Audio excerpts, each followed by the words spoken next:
నమస్కారం, news vision కు స్వాగతం. ముందుగా వార్తల్లోని ముఖ్యాంశాలు.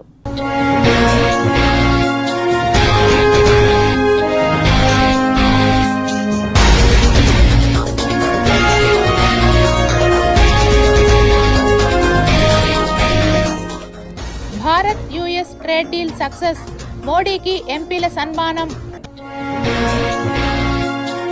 విశాఖ తీరంలో నౌకాదళ విన్యాసాలు, ఐఎన్ఎస్ విక్రాంత్ ప్రత్యేక ఆకర్షణ. టీటీడీ కల్తీ నెయ్యి కేసు కమిషనర్ ఆఫ్ ఎంక్వైరీస్ కు అప్పగించాలని ఏపీ కేబినెట్ కీలక నిర్ణయం. కార్డియాలజీ విభాగంలో వసతులు కరువు, మూలన పడిన టీఎంటీ మిషన్, రుయా ఆసుపత్రిలో అలజడి.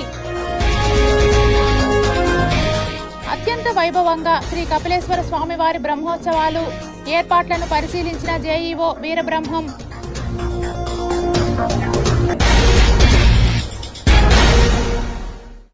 తిరుమల శ్రీవారి లడ్డూ ప్రసాదం నెయ్యిలో రసాయనాల మిశ్రమంపై ఏపీ కేబినెట్ కీలక నిర్ణయం తీసుకుంది.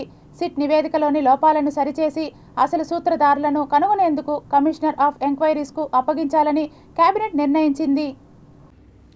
పర్చేస్ కమిటీకి సభ్యులు కాని భూమన కరుణాకర్ రెడ్డిని ప్రత్యేక ఆహ్వానితుడిగా పిలిచారని సీఎం చంద్రబాబుకు మంత్రులు వివరించారు. అయితే ఆనాడు కమిటీ సభ్యులుగా ఉన్న తనను వేమిరెడ్డి ప్రశాంతిరెడ్డిని పిలవలేదని మంత్రి పార్థసారథి చెప్పారు. రసాయనాల మిశ్రమం కలిసిన లడ్డూలను అయోధ్యకు కూడా పంపారని కేబినెట్లో అధికారులు పేర్కొన్నారు. నెయ్యి టెండర్ నిబంధనలను మార్చడంపైన మంత్రివర్గంలో చర్చ జరిగింది. ఫేక్ డాక్యుమెంట్లతో టెండర్ దక్కించుకున్నారని, టెండర్ నిబంధనలను మార్చినప్పటికీ ఈవోగా ఉన్న సింఘాల్ అభ్యంతరం వ్యక్తం చేయకపోవడంపై పలువురు మంత్రులు ప్రశ్నలు లేవనెత్తారు. 2022లో సిఎఫ్టిఆర్ఐ నివేదికలో నెయ్యి కల్తీ జరిగిందని నివేదిక వచ్చినా పట్టించుకోవటంపై చర్చించారు. అప్పటి అధికారులు బాలాజీ, సుబ్రహ్మణ్యం దానిని పక్కన పెట్టారని నివేదికలో పేర్కొన్నారు. ఎన్డీడీబీ నివేదికలో యానిమల్ ఫ్యాట్ ఉందని తేలిందని, అదే విషయాన్ని ముఖ్యమంత్రి చెప్పారని మంత్రులు తెలిపారు. సిట్ నివేదికలో కొంతమంది పేర్లు పేర్కొన్నప్పటికీ చివరి ఫైండింగ్స్లో వాటిని పేర్కొనకపోవడంపై చర్చ జరిగింది. ఈ లోపాలన్నిటిపై కమిషన్ ఆఫ్ ఎంక్వైరీస్కు అప్పగించాలని కేబినెట్ నిర్ణయించింది. కమిషనర్ ఆఫ్ ఎంక్వైరీస్ నివేదికను సాధ్యమైనంత త్వరగా సమర్పించాలని ఆదేశించింది.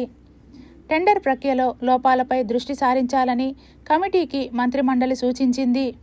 సహకార డైరీలను పక్కన పెట్టేందుకు పథకం రూపొందించారని కేబినెట్ పేర్కొంది. సహకార డైరీలను పక్కన పెట్టడం ద్వారా బోగస్ డైరీలను రంగంలోకి తీసుకువచ్చారని అధికారులు వివరించారు. దీనిపైన ఎంక్వైరీ కమిటీ దృష్టి సారించాలని ఆదేశాలు జారీ చేశారు. అడ్వకేట్ జనరల్ సీనియర్ అధికారుల అభిప్రాయాలను ముఖ్యమంత్రి, ఉప ముఖ్యమంత్రి అడిగి తెలుసుకున్నారు. అప్పటి చైర్మన్ సుబ్బారెడ్డి పాత్ర గురించి సిట్ నివేదికలో ఏమైనా పేర్కొన్నారా అని ఉప ముఖ్యమంత్రి పవన్ కళ్యాణ్ ప్రశ్నించారు. ఛార్జ్షీట్లో యానిమల్ ఫ్యాట్ ఉందని పేర్కొన్నారా అని కూడా పవన్ అడిగారు. ఛార్జ్షీట్లోని 35వ పేజీలో స్పష్టంగా పేర్కొన్నారని పవన్కు చెప్పారు అధికారులు. అసలు సూత్రధారులను వెంటనే తేల్చాల్సిన అవసరం ఉందని పలువురు మంత్రులు అభిప్రాయపడ్డారు. సిట్ నివేదికలో లోపాలు ఉన్నాయని, అసలు సూత్రధారులను బయటకు తీసుకురాలేకపోయిందని మంత్రులు పేర్కొన్నారు. అందువల్ల వెంటనే అసలు సూత్రధారులపై ఫోకస్ పెట్టాలని మంత్రులు చెప్పారు. సినీ నటుడు మోహన్ బాబు యూనివర్సిటీలో జరుగుతున్న అక్రమాలపై కలెక్టరేట్ వద్ద ధర్నా చేయడానికి వెళుతున్న ఎస్ఎఫ్ఐ నాయకులు అక్బర్ వినోద్, మోహన్ బాబుకు చెందిన బౌన్సర్ కిడ్నాప్ చేయడంతో తీవ్ర కలకలం రేపింది. ఎస్ఎఫ్ఐ ప్రధాన కార్యదర్శి అక్బర్, ఎస్ఎఫ్ఐ ఎస్వి యూనివర్సిటీ నాయకులు వినోద్ పైన మంగళవారం ఉదయం జిల్లా కలెక్టరేట్ కార్యాలయం వద్ద మోహన్ బాబుకు చెందిన అనుచరులు సుమారు 30 మంది వచ్చి కిడ్నాప్ చేశారు. ఈ సంఘటనపై విద్యార్థి నాయకులు, సిపిఎం పార్టీ వామపక్ష నాయకులు జిల్లా ఎస్పీ దృష్టికి తీసుకోవాలని వెంటనే స్పందించిన ఎస్పీ సుబ్బరాయుడు, ఏఎస్పీ రవి మనోహరాచారి ఆధ్వర్యంలో చంద్రగిరి డీఎస్పీ ప్రసాద్, తిరుచానూరు సిఐ సునీల్ కుమార్ కిడ్నాపర్లను పట్టుకొని తిరుచానూరు పోలీస్ స్టేషన్కు తరలించారు. ఈ సందర్భంగా విద్యార్థి సంఘాల నాయకులు మాట్లాడుతూ మోహన్ బాబు యూనివర్సిటీలో జరుగుతున్న అక్రమాలు ప్రశ్నించినందుకు తమ నాయకులను కిడ్నాప్ చేశారని తెలిపారు. రాష్ట్ర ప్రభుత్వం స్పందించి వెంటనే మోహన్ బాబు యూనివర్సిటీని సీజ్ చేయాలని డిమాండ్ చేశారు.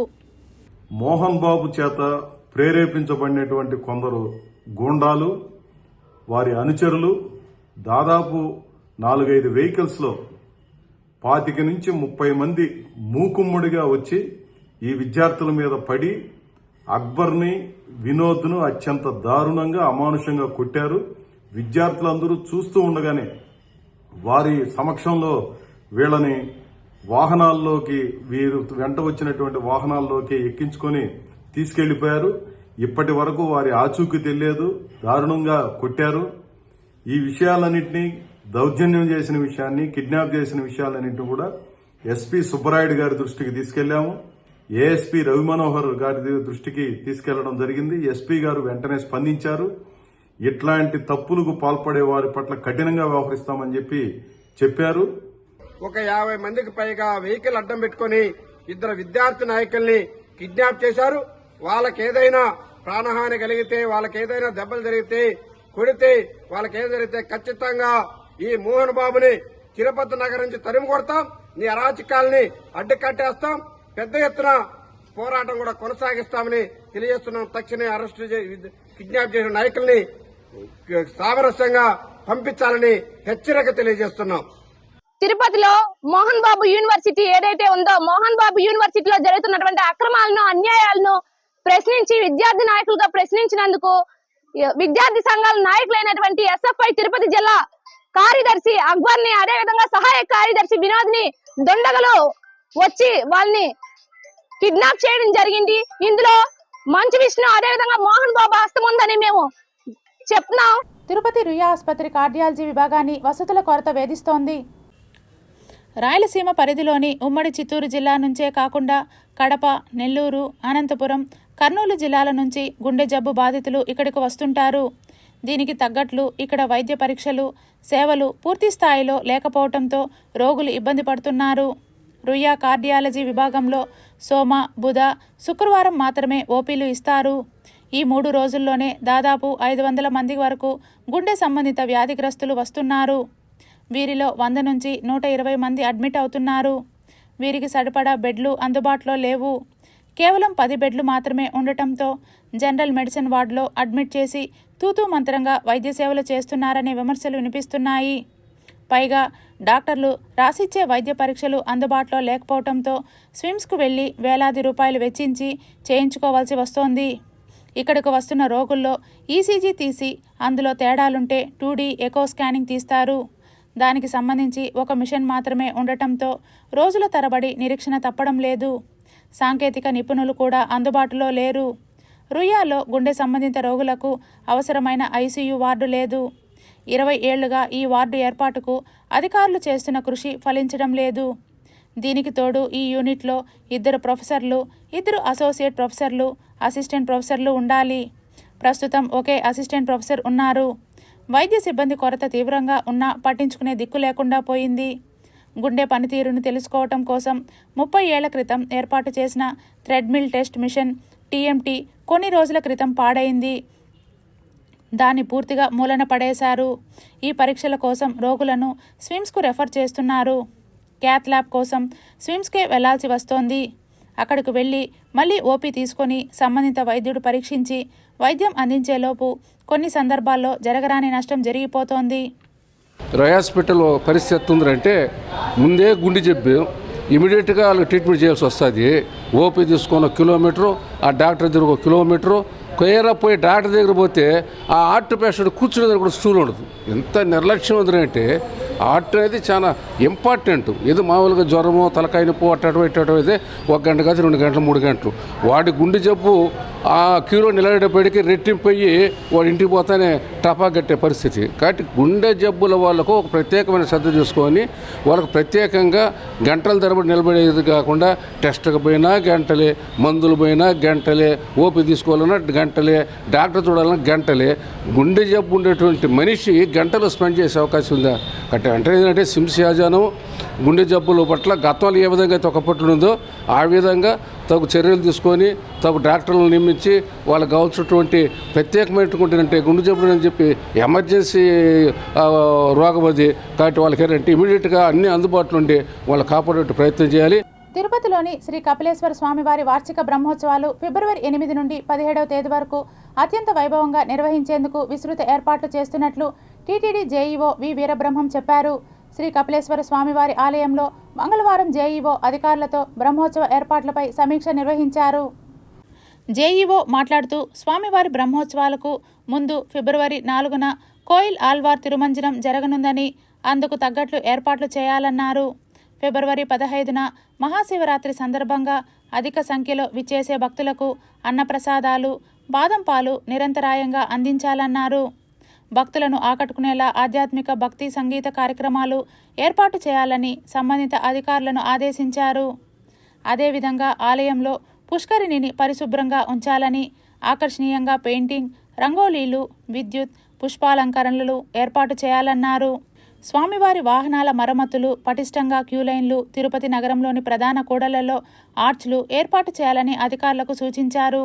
బ్రహ్మోత్సవాలకు వచ్చే భక్తులకు ఎలాంటి అసౌకర్యం కలగకుండా చలువ పందిళ్లు, తాగునీరు, అన్నప్రసాదాలు అందించేందుకు వీలుగా సకాలంలో ఏర్పాటు పూర్తి చేయాలన్నారు. పారిశుద్ధ్యానికి పెద్దపీట వేస్తూ అదనపు సిబ్బందిని ఏర్పాటు చేయాలని సంబంధిత అధికారులను ఆదేశించారు.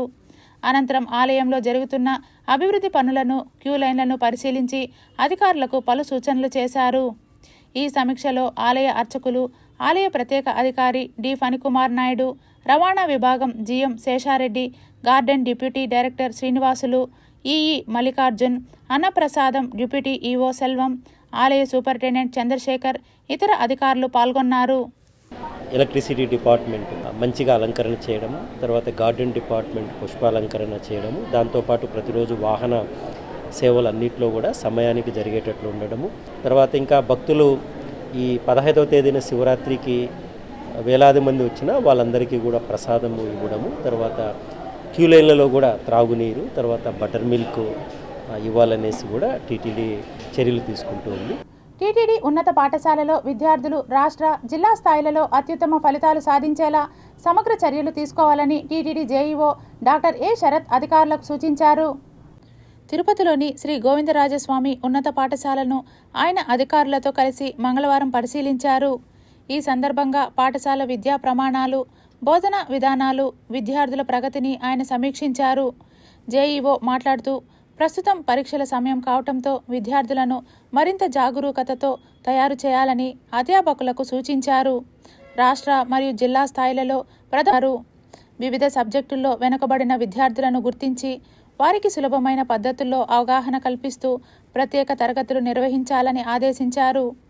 టీటీడీ విద్యా సంస్థల్లో విద్యార్థులకు నాణ్యమైన సదుపాయాలు అందుబాటులో ఉన్నాయని, ఉపాధ్యాయులు ఆసక్తితో అత్యుత్తమ ప్రమాణాలతో బోధన చేపట్టాలని చెప్పారు.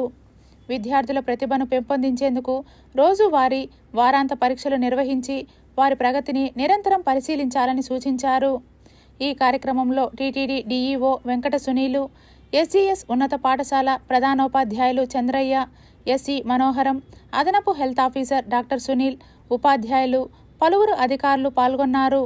తిరుపతిలో ఎంతో ప్రాశస్త్యం కలిగి కనుమరుగైన దాదాపు 20 చెరువులను అభివృద్ధి చేసి లేక్ తిరుపతిగా తయారు చేయడానికి తుడా అధికారులు మెగా మాస్టర్ ప్లాన్ సిద్ధం చేస్తున్నారు.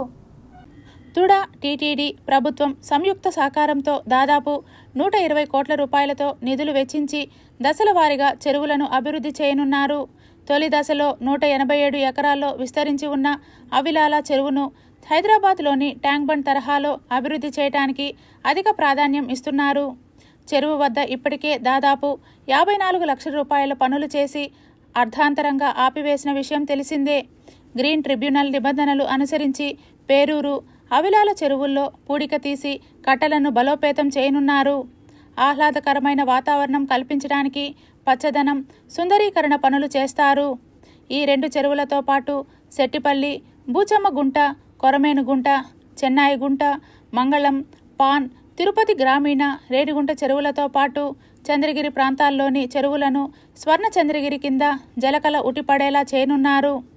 దీనికోసం ఇప్పటి వరకు ప్రాథమికంగా టీటీడీ నుంచి 60 కోట్ల రూపాయలు, తుడా నుంచి 20 కోట్ల రూపాయలు, ప్రభుత్వం నుంచి 40 కోట్ల రూపాయలు అవసరమని ప్రాథమికంగా ప్రతిపాదనలు సిద్ధం చేస్తున్నారు. ఈ ప్రాజెక్ట్ నివేదికను సీఎంకు తుడా అధికారులు ఇవ్వనున్నారు. ఈ నేపథ్యంలో అవిలాల, పేరూరు చెరువులతో పాటు చుట్టుపక్కల ఉన్న 6 చెరువులను తుడా వీసీ గోవిందరావు, కార్యదర్శి శ్రీకాంత్ బాబు, సర్వేయర్, ప్రణాళిక విభాగం అధికారులు ఇప్పటికే పరిశీలించారు. ఇందులో భాగంగా అవిలాల చెరువుని దాదాపుగా 127 ఎకరాలు ఉన్నటువంటి అవిలాల చెరువుని హైదరాబాద్ ట్యాంక్ బండ్ లాగా అభివృద్ధి చేయాలని ముఖ్యమంత్రి గారు ఆదేశించారు. ఇందుకు అనుగుణంగా వివిధ కన్సల్టెన్సీల ద్వారా హైడ్రాలజిస్టులు అదేవిధంగా ఈ టోటల్ వీటి నిపుణులను మేము సమర్థించడం జరుగుతోంది. ఇందులో international council for local environmental initiatives అని ICLEA అంటారు. ఈ సౌత్ ఏషియా హెడ్ ఆఫీస్ ఢిల్లీలో ఉంటుంది. వీరు కూడా మాకు సూచనలు సలహాలు ఇస్తున్నారు ఈ చెరువులను అభివృద్ధి చేయడం కోసము. అదేవిధంగా మన పేరూరు చెరువు ఒకలామాత గుడి దగ్గర నుంచి దాదాపుగా 5 కిలోమీటర్ల మేర సప్లై ఛానల్స్ ఉన్నాయి. ఇక్కడ ఆ పేరూరు చెరువు నుంచి నీరు ఈ సప్లై ఛానల్స్ను పునరుద్ధరించి 5 కిలోమీటర్ల మేరకు సప్లై ఛానల్స్ని పునరుద్ధరించి వాటిని మనము డెవలప్ చేసుకోగలిగితే అవిలాల చెరువుకు నీళ్లు వచ్చే అవకాశం ఉంది. కాబట్టి దీనికి కూడా ప్రత్యేకంగా ఒక ప్రాజెక్టును రూపొందించడం జరుగుతోంది. తిరుపతి జిల్లాలో జాతీయ రహదారులు, రైల్వే ప్రాజెక్టులు, భూసేకరణ, నిర్మాణ పనులను త్వరితగతిన పూర్తి చేయాలని జిల్లా కలెక్టర్ వెంకటేశ్వర్ అధికారులను ఆదేశించారు.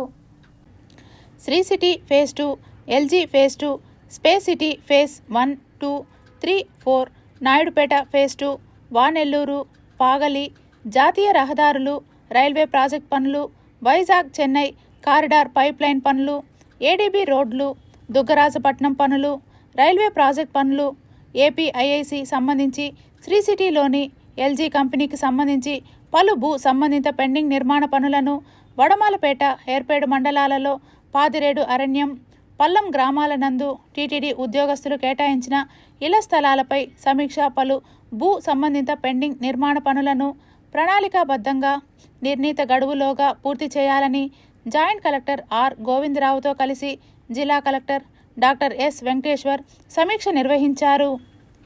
ఈ సందర్భంగా జిల్లా కలెక్టర్ మాట్లాడుతూ Sri city phase 2, LG phase 2, space city phase 1, 2, 3, 4, Naidupeta phase 2, Vanelluru, Pagali ప్రాజెక్టులకు సంబంధించిన పెండింగ్ భూసేకరణ పనులను త్వరితగతిన పూర్తి చేయాలన్నారు. ప్రాజెక్టులకు సంబంధించిన పెండింగ్ కోర్టు కేసులను కూడా త్వరగా పరిష్కారం అయ్యేలా చూడాలన్నారు.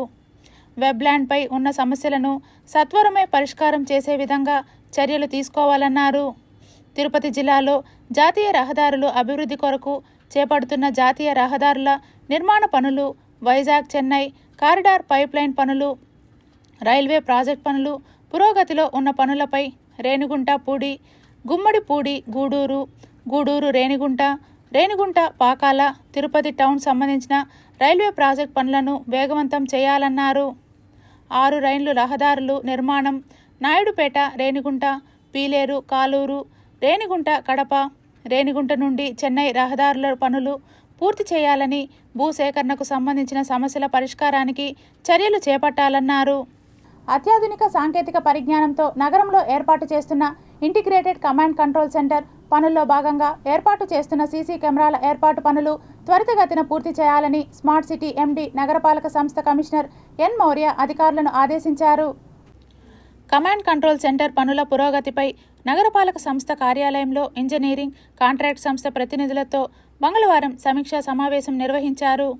ఈ సందర్భంగా కమిషనర్ మాట్లాడుతూ అత్యాధునిక సాంకేతిక పరిజ్ఞానంతో ఏర్పాటు చేస్తున్న ఈ సెంటర్ ద్వారా ప్రజలకు ఎంతో మేలు జరుగుతుందని తెలిపారు. డిసెంబర్లోపు పూర్తి చేయాల్సిన పనులు ఇంకా ఎందుకు పూర్తి చేయలేదని అధికారులను ప్రశ్నించారు. అధికారులు సమన్వయం చేసుకొని పనులు వేగంగా పూర్తి చేయాలని తెలిపారు. ఇంటిగ్రేటెడ్ కమాండ్ కంట్రోల్ సెంటర్ ద్వారా ఏర్పాటు చేస్తున్న సీసీ కెమెరాల అనుసంధానం పూర్తి చేయాలని అధికారులను ఆదేశించారు. ఈ కార్యక్రమంలో అదనపు commissioner Saradadevi, smart city general manager Chandramouli, superintendent engineer Shyam Sundar, E Ravi, DE Raju, NEC సంస్థ general manager Anurag Saxena, Satish Kumar, contract సంస్థ ప్రతినిధులు తదితరులు పాల్గొన్నారు. నగరంలోని ఇల్లు లేని పేదల కోసం నిర్మిస్తున్న కాలనీలో గడువులోపు గృహ నిర్మాణాలను పూర్తి చేయాలని నగరపాలక సంస్థ కమిషనర్ ఎన్ మౌర్య అధికారులను, కాంట్రాక్టర్లను ఆదేశించారు. తిరుపతి పట్టణంలో గతంలో మొదట విడుదల ఇచ్చిన దాదాపు 15,000 మంది లబ్ధిదారుల గృహ నిర్మాణాలను పూర్తి చేసి లబ్ధిదారులకు వెంటనే అందించాలని హౌసింగ్ అధికారులను ఆదేశించారు. గృహ నిర్మాణాల పురోగతిపై మంగళవారం నగరపాలక సంస్థ కార్యాలయంలో మున్సిపల్ ఇంజనీర్లు, హౌసింగ్ అధికారులు, కాంట్రాక్టర్లతో కమిషనర్ సమీక్షా సమావేశం నిర్వహించారు. ఈ సందర్భంగా కమిషనర్ మౌర్య మాట్లాడుతూ ఇప్పటికే తిరుపతి నగరానికి సంబంధించి దాదాపు 3,000 ఇండ్లను పూర్తి చేసి లబ్ధిదారులకు అందిస్తున్నామని తెలిపారు. మిగతా పెండింగ్లో ఉన్న నిర్మాణాలను పూర్తి చేసి ఉగాది నాటికి లబ్ధిదారులకు అందించేలా ఏర్పాట్లు చేయాలని తెలిపారు. ముఖ్యంగా రోడ్లు, త్రాగునీటి సౌకర్యం, విద్యుత్ సౌకర్యం కూడా కల్పించాలని అధికారులను ఆదేశించారు. కాగా గృహ నిర్మాణం పూర్తయిన లబ్ధిదారులకు గృహ స్వాధీన పత్రాలను అందజేశారు. వినాయక్ సాగర్ వద్ద ఉన్న దుకాణ సముదాయాలు మున్సిపల్ నిబంధనలు వినియోగించుకోవాలని కమిషనర్ ఎన్ మౌర్య దుకాణదారులకు సూచించారు. వినాయక సాగర్ వద్ద నగరపాలక సంస్థ ఆధ్వర్యంలో ఏర్పాటు చేసిన దుకాణ సముదాయాలను కమిషనర్ ఎన్ మౌర్య మంగళవారం సాయంత్రం పరిశీలించారు. దుకాణాలు దక్కించుకున్న వారందరూ నగరపాలక సంస్థ నిబంధనల మేరకు నిర్మాణాలు చేసుకోవాలని సూచించారు. త్వరగా నిర్మాణాలు పూర్తి చేసుకొని నగరపాలక సంస్థ బాడుగలు చెల్లించాలని తెలిపారు. కమిషనర్ వెంట deputy commissioner Amarayya, superintendent engineer Shyam Sundar, municipal ఇంజనీర్లు తులసి కుమార్, గోమతి, డిఈలు రమణ, శిల్ప, లలిత, రెవెన్యూ ఆఫీసర్ సేతుమాధవ్, దుకాణదారులు ఉన్నారు. పర్యావరణ పరిరక్షణ ధ్యేయంగా రాష్ట్ర ముఖ్యమంత్రి నారా చంద్రబాబు నాయుడు ఆంధ్రప్రదేశ్ను స్వర్ణాంధ్రగా చేసేందుకు కృషి చేస్తున్నారని పూతలపట్టు ఎమ్మెల్యే కలికిరి మురళీమోహన్ అన్నారు. మంగళవారం మండల కేంద్రమైన బంగారుపాళ్యంలో సైకిళ్ల పంపిణీ కార్యక్రమాన్ని చేపట్టారు. ఈ సందర్భంగా ఎమ్మెల్యే కలికిరి మురళీమోహన్ మాట్లాడుతూ మెరుగుపడుతుందన్నారు. ఈ సందర్భంగా పలువురు విద్యార్థులకు సైకిళ్లను పంపిణీ చేశారు. ఈ కార్యక్రమంలో బంగారుపాళ్యం మండల తెలుగుదేశం పార్టీ అధ్యక్షులు ధరణి నాయుడు, తెలుగుదేశం పార్టీ సీనియర్ నాయకులు జయప్రకాష్ నాయుడు, తెలుగుదేశం పార్టీ నాయకులు, కార్యకర్తలు పాల్గొన్నారు. మనం ప్లాన్ చేసుకున్నాం. ఈరోజు 108 మంది డ్వాక్రా సభ్యులు తీసుకున్నట్టుగా చెప్తున్నారు. ఈ 108 ఈ నెలాఖరుకో లేకపోతే వచ్చే నెలకో ఇంకా పెరిగి ప్రతి ఇంటికి ఒక ఈ సైకిల్ ఉంటే మన ఖర్చు తగ్గుతుంది, ప్రభుత్వానికి ఖర్చు తగ్గుతుంది, పర్యావరణం బాగుంటుంది, కాలుష్యం ఇబ్బంది లేకుండా ఉంటుంది, పెట్రోల్ డీజిల్ కొనాల్సినటువంటి అవసరం లేకుండా ఉంటుంది. మన పిల్లకాయలకు ముఖ్యంగా బైక్ ఎత్తుకొని రోడ్డు మీద యాక్సిడెంట్ అయ్యి కాలు కొట్టుకోవడం, ప్రాణం పోగొట్టుకోవడం లాంటి దుష్పరిణామం మన ఇంట్లో జరగకుండా ఉంటుంది. రాష్ట్రంలో కూటమి ప్రభుత్వం ఏర్పడిన 19 నెలల కాలంలో రాయలసీమ సాగునీటి ప్రాజెక్టు కోసం దాదాపు 8,000 కోట్ల నిధులను ముఖ్యమంత్రి చంద్రబాబు నాయుడు ఖర్చు చేశారని రాష్ట్ర వన్యకుల క్షత్రియ కార్పొరేషన్ చైర్మన్ సిఆర్ రాజన్ వెల్లడించారు. వైసీపీ ప్రభుత్వంలో రాష్ట్రంలోని అన్ని సాగునీటి ప్రాజెక్టులను పూర్తిగా అస్తవ్యస్తం చేశారని చిత్తూరు పార్లమెంట్ మాజీ అధ్యక్షుడు సిఆర్ రాజన్ అన్నారు. మంగళవారం ఆయన నివాసంలో ఏర్పాటు చేసిన విలేకరుల సమావేశంలో మాట్లాడుతూ రాష్ట్రంలోని తెలుగుదేశం పార్టీ ప్రభుత్వం ఏర్పడిన తర్వాత రాయలసీమలోని అన్ని సాగునీటి ప్రాజెక్టులు, చెరువులు జలకలతో కలకలలాడుతున్నాయని, హంద్రి నీవా పనుల కోసం 3,800 కోట్లు ఖర్చు చేశారని, అదేవిధంగా వైసీపీ ప్రభుత్వంలో 5 ఏళ్ల కాలంలో 102 సాగులను, ప్రాజెక్టులను రద్దు చేసిన ఘనత మాజీ ముఖ్యమంత్రికే దక్కుతుందని ఎద్దేవా చేశారు. మాజీ మంత్రి అంబటి రాంబాబు సీఎం చంద్రబాబు నాయుడుపై చేసిన వ్యాఖ్యలను ఆయన తప్పుపట్టారు. ఇప్పటికైనా వైసీపీ నాయకులు తమ ప్రవర్తనను మార్చుకోవాలని సూచించారు. ఈ విలేకరుల సమావేశంలో చిత్తూరు పార్లమెంట్ కార్యదర్శి మోహన్ రెడ్డి తదితరులు పాల్గొన్నారు. మీరు అందరూ కూడా ఎవరైనా వెళ్ళి చూసుకోవచ్చు. ఒక దొంగ అన్నట్టుగా వైఎస్ఆర్సీపీలో జగన్మోహన్ రెడ్డి కానీ ఆయన అనుయాయులు కానీ నీటిపారుదల తరలించలేదు, చేయలేదని ఒక దొంగ నాటకానికి తెరలేపారు. ఇదంతా కూడా ప్రజలు గమనించాలని ఇది మా విజ్ఞప్తి. తెలుగుదేశం పార్టీలో నారా చంద్రబాబు నాయుడు గారు, కూటమి ప్రభుత్వంలో అలాగే మిగిలిన పవన్ కళ్యాణ్ గారు, లోకేష్ గారు అందరూ కూడా ప్రతి సమస్య మీద ఈరోజు పోరాడుతున్నారు. రాష్ట్రంలో తిరుపతి ప్రెస్ క్లబ్ వేదికగా తెలియజేశారు. ఈ కల్తీ నెయ్యి అనే అంశము ఈరోజు కొత్తగా వచ్చింది కాదు. ఇది ఒకరినొకరు విమర్శించుకోవడం వల్ల లేదా ఒకరి మీద ఒకరు ఆరోపణలు చేసుకోవడం వల్ల ఈ సమస్యకు పరిష్కారం కాదు. టీటీడీ ఆధ్వర్యంలో సొంతంగా డైరీ ఏర్పాటు చేసి ఆ డైరీ ద్వారా వచ్చే నెయ్యిని స్వామివారి ప్రసాదాలకు కావచ్చు, లడ్డూ ప్రసాదానికి కావచ్చు వినియోగించినప్పుడు అసలు ఈ సమస్యకి పూర్తి స్థాయిలో శాశ్వతమైన పరిష్కారం వస్తుంది అనే ఉద్దేశంతో గత సంవత్సర రోజుల క్రితము పాదయాత్ర చేసి ఈ విషయాన్ని ముఖ్యమంత్రి గారికి, ప్రభుత్వం దృష్టికి, అదేవిధంగా టీటీడీ యాజమాన్యం దృష్టికి తీసుకెళ్లినప్పటికీ కూడా దురదృష్టవశాత్తు ఇప్పటి వరకు దానికి సంబంధించి ఏ ఒక్కరూ స్పందించలేదు. కనీసము దీన్ని స్వాగతిస్తున్నారా లేదా వ్యతిరేకిస్తున్నారా అనే అంశం పైన కూడా స్పందించలేదంటే వీళ్లకు నిజంగా తిరుమల తిరుపతి దేవస్థానం యొక్క పవిత్రత పైన ఎంత చిత్తశుద్ధి ఉందో దాన్ని బట్టి అర్థం చేసుకోవచ్చు. కలియుగ ప్రత్యక్ష దైవం తిరుమల శ్రీవారితో పెట్టుకుంటే ఇంతవరకు ఎవరూ బాగుపడలేదని తెలుగుదేశం పార్టీ రాష్ట్ర Yadava corporation chairman Narasimha Yadav YCP నేతలను ఉద్దేశించి తిరుపతి ప్రెస్ క్లబ్లో ఏర్పాటు చేసిన మీడియా సమావేశంలో తీవ్రంగా మండిపడ్డారు. సుప్రీంకోర్టుకి వెళ్ళి సిబిఐ ద్వారా సిట్ వేయాలి అనే దీంతో సుప్రీంకోర్టు ఆర్డర్ పాస్ చేసి సిబిఐ ద్వారా సిట్ని నియమించింది. ఆ నియామకం జరిగిన తర్వాత వాళ్ళు మొన్న ఏదైతే కల్తీ జరిగిన విషయాలన్నీ కూడా కొన్ని బహిరంగంగా కూడా త్వరలో రాబోతాయి. వచ్చిన వెంటనే కరుణాకర్ రెడ్డి కానీ వైవి సుబ్బారెడ్డి కానీ వీళ్ళందరూ ప్రెస్ మీట్లు పెట్టి, ఇంకా ప్రభుత్వానికే చేరల ఆ నివేదిక, వెంటనే పెట్టి ఆవు కొవ్వు ఏవైతే దీనికి సంబంధించిన కొవ్వు దాంట్లో లేదు అని ప్రెస్ మీట్లు పెట్టే స్టార్ట్ చేశారు. ఒక నివేదిక ప్రభుత్వానికి చేరకముందే సుప్రీంకోర్టుకి వాళ్ళు ఇచ్చిన వెంటనే వీళ్ళు ఏ ఒక్క ఉద్దేశంతో ప్రెస్ మీట్లు పెట్టి ఆ నివేదికను గురించి మాట్లాడతారో సమాధానం చెప్పాలి. ఒకటి, అభివృద్ధిని అడ్డుకోవడమే వైఎస్ఆర్ కాంగ్రెస్ పార్టీ లక్ష్యమని చిత్తూరు ఎమ్మెల్యే మంగళవారం చిత్తూరు ఎమ్మెల్యే కార్యాలయంలో మీడియాతో మాట్లాడారు. చిత్తూరు ఎమ్మెల్యే గురజాల జగన్మోహన్ మాట్లాడుతూ వైకాపా ప్రభుత్వం హయాంలో పూర్తిగా అవినీతి అక్రమాలతో చేసుకున్నా అన్నారు. మంత్రిగా పనిచేసిన శాఖలో ఏమాత్రం అభివృద్ధి జరగలేదని, ఆయన బూతు పురాణం తప్ప వేరే దేనికి పనికిరాదని విమర్శించారు. రాష్ట్ర ముఖ్యమంత్రి నారా చంద్రబాబు నాయుడు అభివృద్ధి లక్ష్యంగా అహర్నిశలు పనిచేస్తుంటే ఆయనపై దూషణలకు దిగడం సమంజసం కాదని, ఇలాంటి సంఘటనలు పునరావృతం అయితే ఈ కార్యక్రమంలో మేయర్ ఆముద, తెలుగుదేశం పార్టీ నాయకులు తదితరులు పాల్గొన్నారు. సంక్రాంతి సంబరాల రాంబాబు అని ఆయన పేరు కూడా, కాబట్టి ఎక్కువగా అటువంటి వ్యక్తి గురించి మాట్లాడడం కూడా నాకు ఇష్టం లేదు. కాకపోతే సభ్య సమాజానికి తెలియాలి ఎటువంటి నాయకుల్ని మనము ఎన్నుకున్నాము అనేది ప్రజలకు అర్థమయ్యే దీనికోసం చెప్పాను. కాబట్టి మా ముఖ్యమంత్రి గారి వయస్సు, అనుభవము, ఈ రాష్ట్రాన్ని పరిపాలించిన వ్యక్తిగా ఆయనకంటూ కొన్ని హోదాలు, విలువలు ఉంటాయి. ఆ విలువల్ని మర్చిపోయి ఎవరు మాట్లాడినా కూడా తప్పే.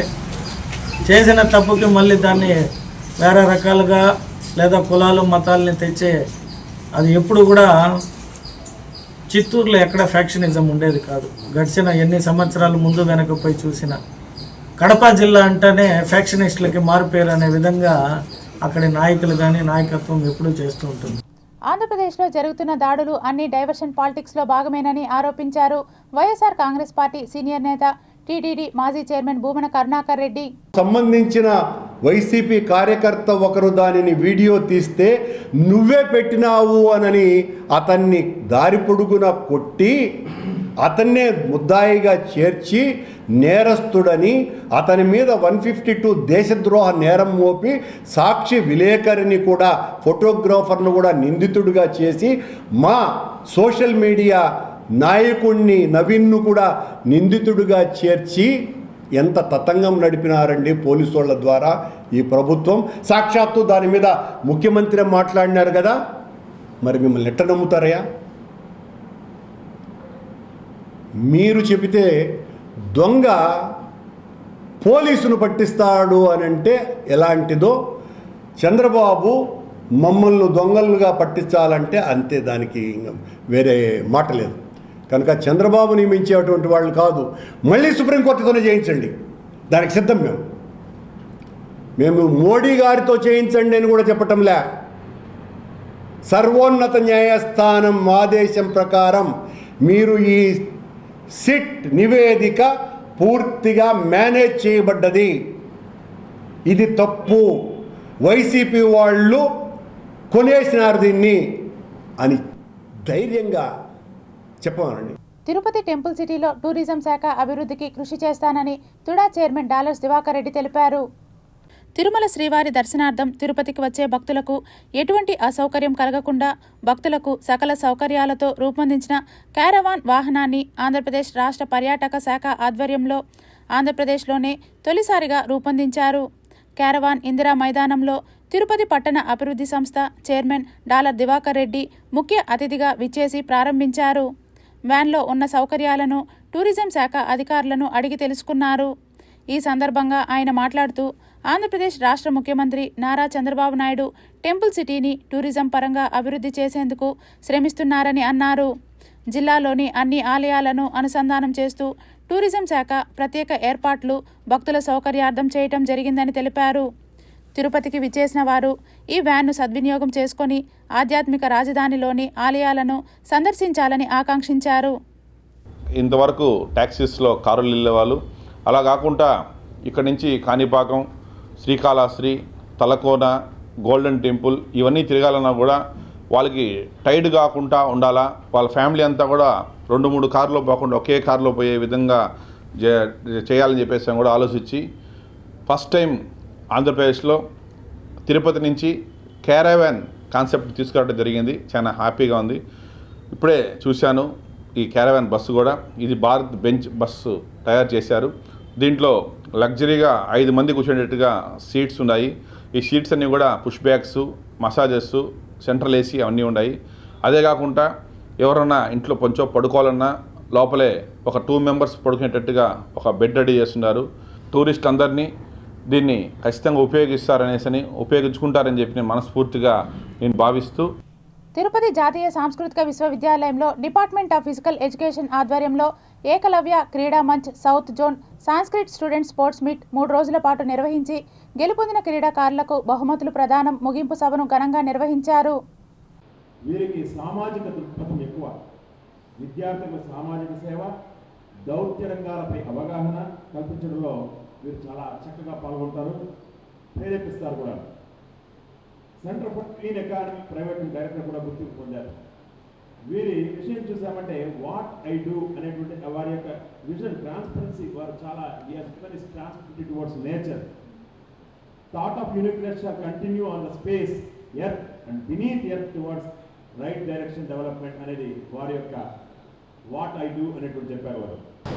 As an extension of this idea, the university has been organized a 4-day All India Sanskrit Students Talent Festival every year since 2007 for the students of all Sanskrit institutions in India.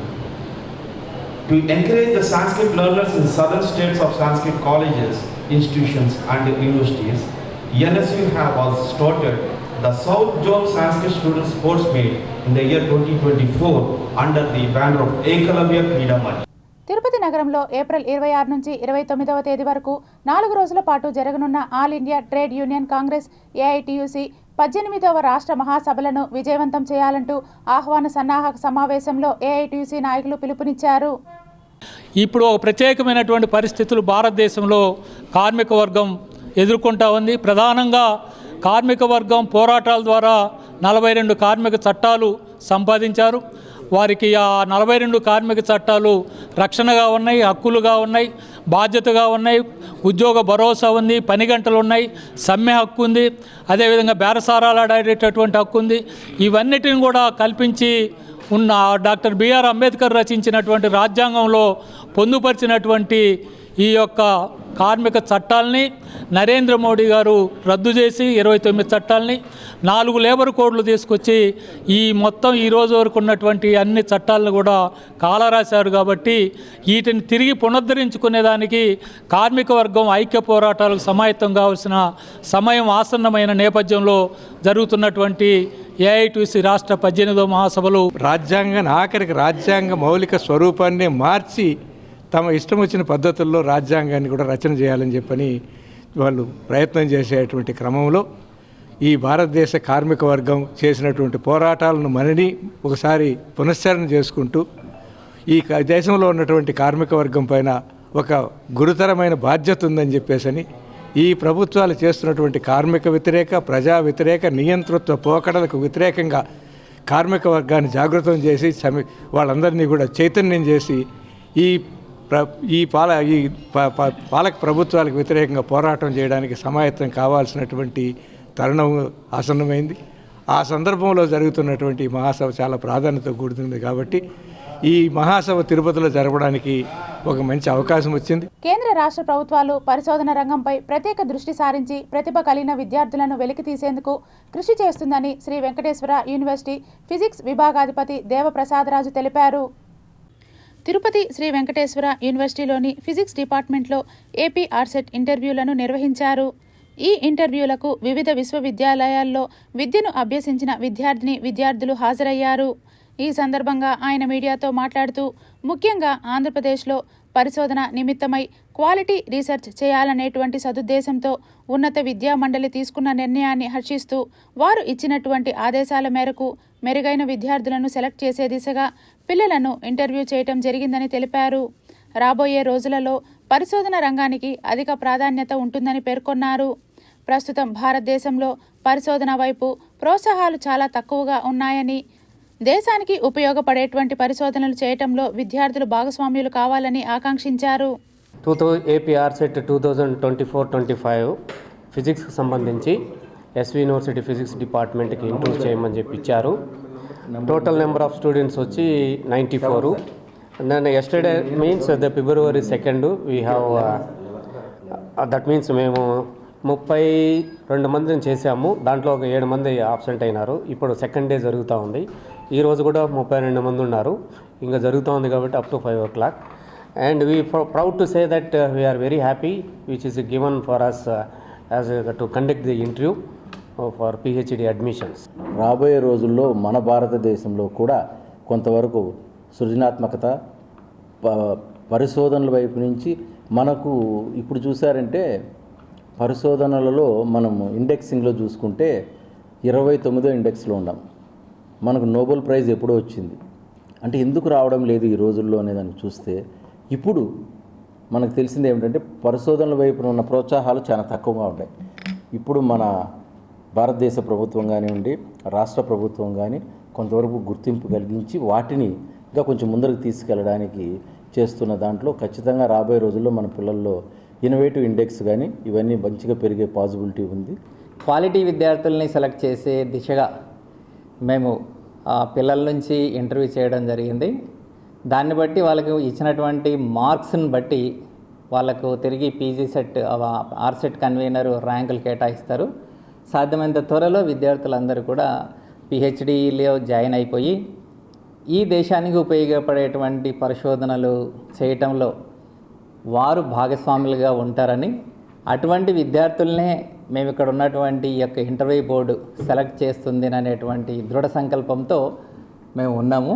ఇచ్చినటువంటి అవకాశానికి మరొకసారి ఉన్నత విద్యామండలికి, అదేవిధంగా మా university vice chancellor, registrar, rector గారులకి ప్రత్యేక ధన్యవాదాలు తెలియజేసుకుంటూ, Tirupati bullion gold jewellery and silver merchants association సమాచారం మేరకు తిరుపతి లోకల్ బులియన్ మార్కెట్లో బంగారం వెండి ధరలు ఇలా ఉంటాయి. 24 క్యారెట్ల బంగారం 10 గ్రాముల ధర 1,57,600 రూపాయలు. 22 క్యారెట్ల బంగారం 1 గ్రాము ధర 14,153 రూపాయలు. వెండి 1 కేజీ ధర 2,76,000 రూపాయలు. రీటైల్ వెండి 1 గ్రాము ధర 281 రూపాయలు. వార్తలు ముగించే ముందు ముఖ్యాంశాలు మరోసారి.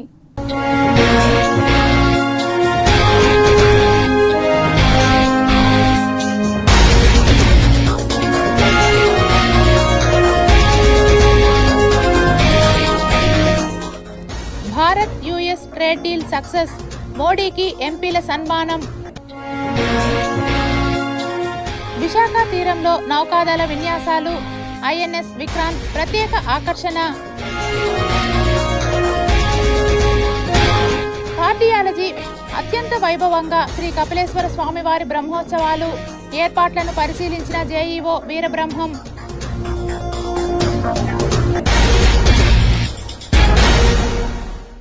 ఈ వార్తలు ఇంతటితో సమాప్తం. సమగ్ర సమాచారంతో న్యూస్ విజన్లో మళ్ళీ కలుద్దాం. అంతవరకు సెలవు. నమస్కారం.